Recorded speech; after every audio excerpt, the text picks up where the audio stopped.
And in the top right-hand side, representing Cosmos Esports, we talked about them a lot yesterday, one of those brand new organizations doing so much good for StarCraft. He is the Red Zerg player from Sweden.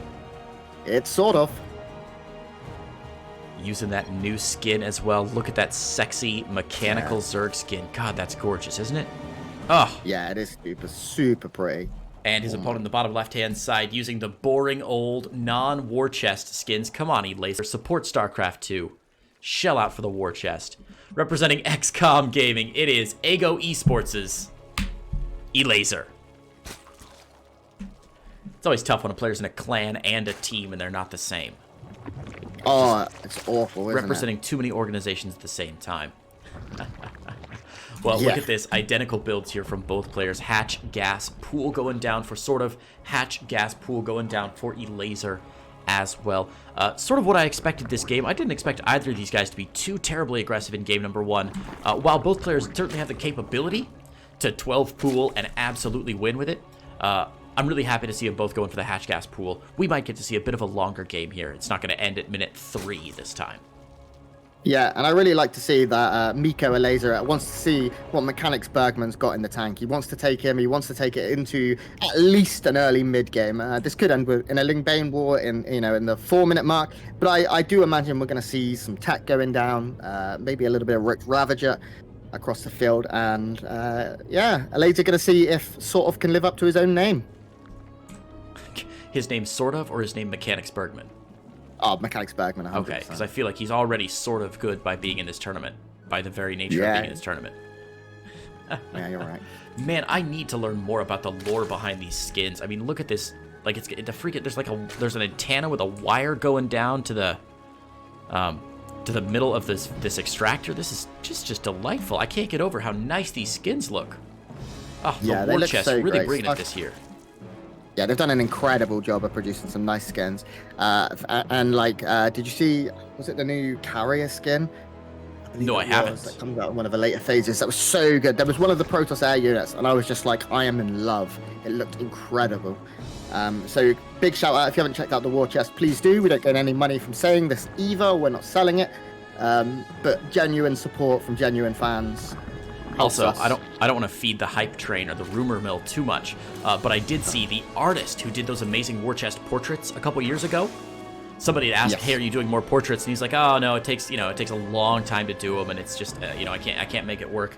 And somebody's like, "Hey, Apollo, this guy needs to do some portraits for us." And Apollo responded with a winky face. Nice. So, yep, that will be Nicholas Schaus. Well, I don't want to get his name wrong, but he is Nicholas. He is the incredible artist. He does all the portraits in-game for the finalists at BlizzCon. He also did those incredible in-control portraits that you see almost everyone use. I've used it since the day it came out. Gorgeous. And he's the best artist I've ever seen in my life. He's phenomenal. He's got a very unique style that fits our hobby so well. But look at this, sort of getting into the main base here, sees that lair timing. These Lings play and ring around the Rosie, and he's going to see everything. Both players already had that Baneling nest down, and interestingly enough, SortOf did not start his lair tech until he spotted the lair tech of Elazer going down. I'm not sure if that was in his game plan for the game, or if he just started it because he didn't want to be behind on the lair tech. But no Roach Warrens yet, just Ling Bane for both players. Yeah, I think we're going to see some pretty quick Baneling speed coming out here. We've not seen Roach Warrens yet, but double gas is being added. Means this could also be Spire. Gases are being added across the board. We do see... Roach Warren has gone down for SortOf now. Okay. It was literally as soon as you said neither player has a Roach Warren down, SortOf heard you 2 minutes in the future, and he was like, oh yeah, nobody has a Roach Warren down? Let me show you. But whoa, look at this from Elazer. One thing right. So Elazer did go for the Spire, as I sort of thought he may. Seeing double gases added at that point is pretty indicative that he wants to start building them up. Now, this is a little scary for Elazer, because when you go for Mutas, it's a bit slower, and when you're playing against Nidus Roach Warren from SortOf, the odds are he's going to have much less on the ground. So Elazer is going to have to find a defense from very, very quick aggression and instant reinforcements here coming out of SortOf. Yeah, absolutely correct. Absolutely correct. A couple Banelings from Elazer trying to get in here. Let's see. Pardon me, just come back home. Pardon me, from Elazer. But his third base is well defended, and I think he's in good shape. I don't know. This seems fairly even. Yeah, he's added in a couple of spines, which I definitely like. The Nidus Worm coming down so he can reinforce very quickly, sort of getting rid of that defender's advantage that Elazer will have. SortOf is up nearly double the army supply of his opponent, but the Baneling versus Baneling fight, if this goes well, will be so big. Oh, the Baneling's going to try and crash into the Nidus. The Nidus is not going to get much out. Oh! The transfuse came in. Transfuse the last second there, almost enough to save it. Got a couple roaches out, though. That transfuse actually, I think, a lot more effective than it may have appeared. Yeah, just getting a few roaches here means he now has the support to get another Nidus out. And this is still very, very nice. We will see a huge amount of roaches start coming up pretty soon. Oh, actually, no, they may be needed to defend. As we do see there was a small run by. Miko is going to bring all of his stuff back now. But he does have Lings just sharking at the other side. This is so scary right now for Elazer. He's down 54. It's 38 army supply to 54. The Nidus is getting quicker. The Queens have come across the map now to deal with these Mutalisks. And we're getting it's a lot of spines he's making. Yeah, you definitely see some spores going down for sort of on the side of the map here, but these mutas being forced to be used defensively, and that's never what a Zerg player wants. You never, ever want to use those mutas defensively. Ideally, you want to keep them a secret for as long as you can, and then sneak them across the map to kill off massive drone amounts. But that's not what they're going to do here. Trying to focus fire down some of these Roaches and Raptors, but the Queen's micro from SortOf is really gorgeous, actually, and now these Spore Crawlers are down. It's going to be very difficult for Elazer to engage into this appropriately. Yeah, I liked what Elazer went for there. He sniped those cocoons of the Ravagers, so his static defense wouldn't be hit quickly. This is nice. This is exactly what I like to see here from SortOf. Very, very creative play. His purpose here is, I'm just going to ignore the static defense. If he can get a Nidus in the main, he'll be feeling so good. It's not going to happen anytime soon, though, as a good defense from Elazer. And I just don't think SortOf's going to be able to break this position. Yeah. SortOf just killed the third. I mean, goodness gracious. He's got six spine crawlers down in the natural here. We'll pick off one of the evolution chambers there, but that's not going to be enough, I don't think. That was an Evo chamber, right? Yeah. And then the Baneling Nest getting taken down the second Evo chamber, very weak. Plus one air weapons is closer to finishing, and that will make this fight a little bit better.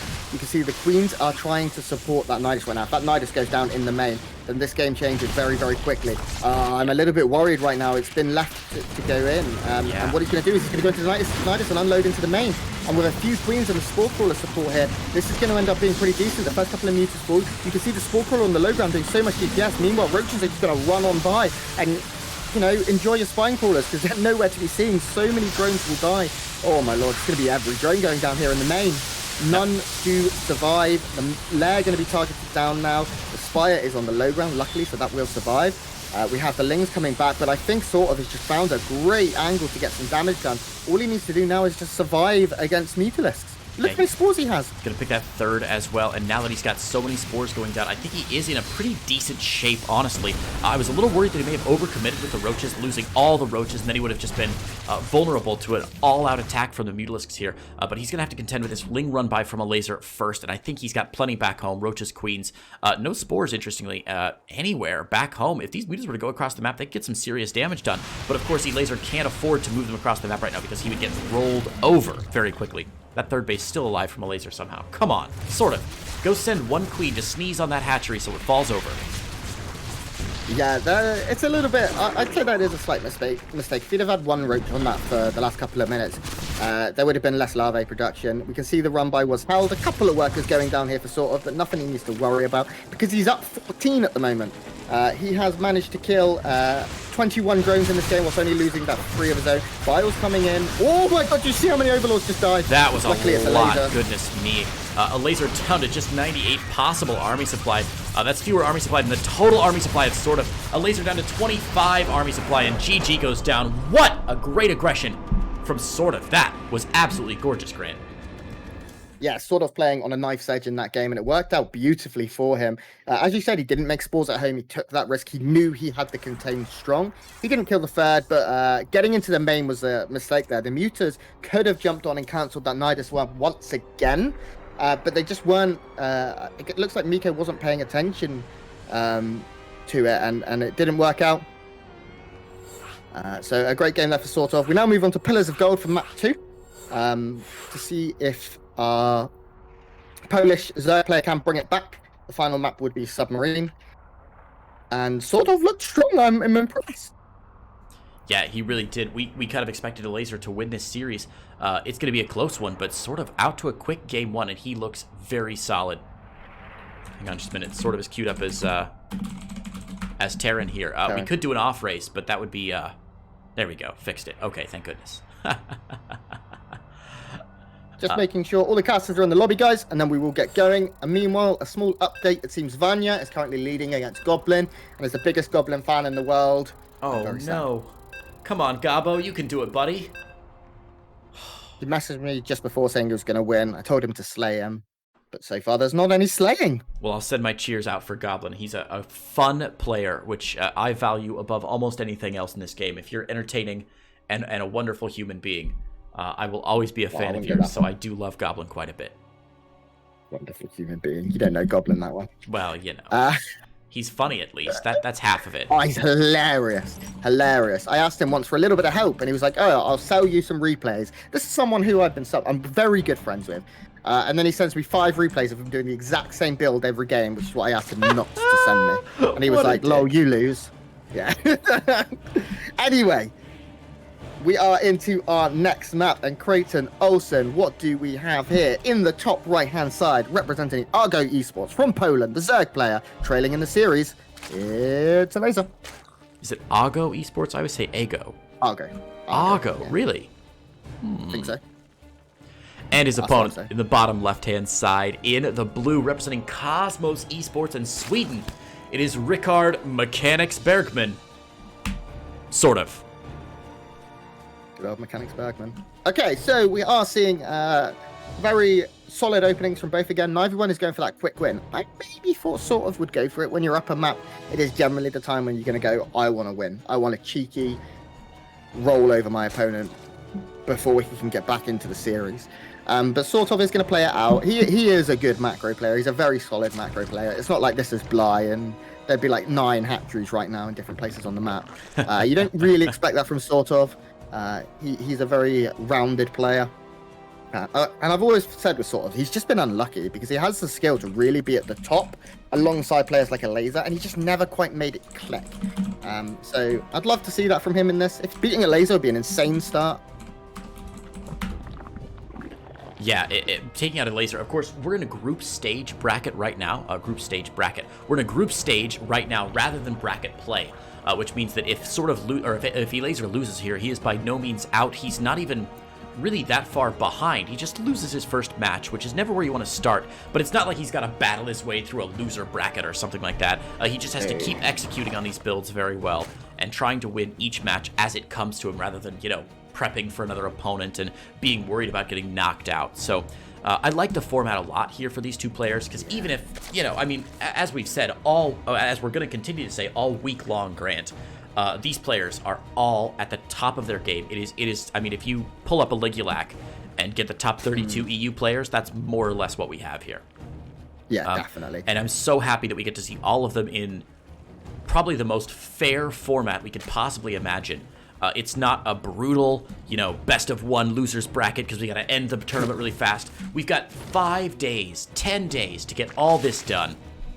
Yeah. And plenty of time for these guys to show off their skills.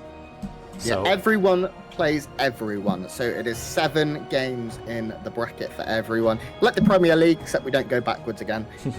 There is no home and away. So there is a potential. The strongest players, you would say, on the day will advance. I believe, just to take a quick look at the bracket, that 4 players advance from each group. Yeah, yes, 4 players advance would straight into the round 2, right? I believe so, yeah. Yeah. We have SortOf, he's going to nibble away at one of those hatcheries, but he's not going to find anything. We have the same by Elazer, just showing that they know it's there. Quick free hatch from both players. Baning nest down for both. Lots and lots of drones. No layers or anything along with it.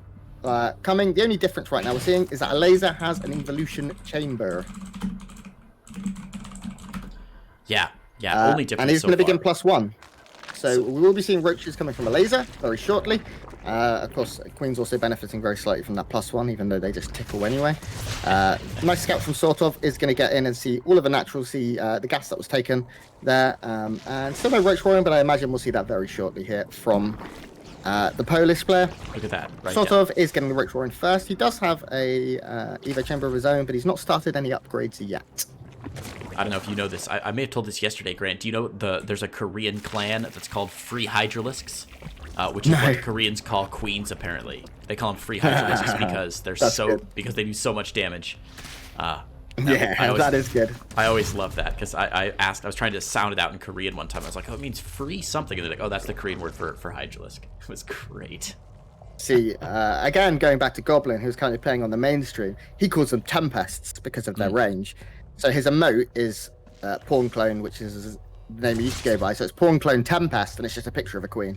Because they have like the same range as Tempest. So Lair is going down for a laser. That'll be finishing soon. We'll see roach speed start up pretty quickly. +1 carapace on the way here for SortOf. So he is going to counteract the +1 range damage with the carapace. Now the good thing with this is it also will counteract any damage that comes in from Lings or Banes. So I actually think it's possibly a more efficient upgrade in this scenario. But right now, actually SortOf finding a lot of damage. And SortOf has cut drone production. He's adding on a ton of roaches right now. The roach horn finished up for Elazer, but he hasn't got a single roach on the map yet. He's desperately trying to make Lings here to get them out as quickly as he possibly can. But SortOf is definitely going for a huge push right now with these roaches as his roach count continues to grow. He's already on 11 roaches. He's got 4 more on the map. Going to be 15 roaches as they toddle across the map right now. +1 carapace is going to be finished up by the time this happened. And yeah, his army supply twice what Elazer's is right now. Elazer's in a really rough spot, and unless he goes straight roach all the time, which thank God he is doing, he should be okay. I was really worried we were going to see the production tab for Elazer start to light up with a bunch of drones to replace the ones that he may have lost earlier from these run-bys. But I think Elazer should be able to hold this, but it's going to be very close. Elazer's roach speed will be done soon, and SortOf, he doesn't have a lair, does he? No, so SortOf will never have roach speed. And what that means is, the fight right now is looking very sketchy, though. SortOf is doing so well. He's made it into the natural. With these, he's going to take down the queens, which is going to slow down so much production. He's killing so many workers as well. You can see this is actually absolute chaos. Look how many workers are going down. He did take a bit of damage at the other side of the map, but I think SortOf is just beating Elazer quickly. 2-0. Wow, Elazer did not see that coming and sort of rolled him in game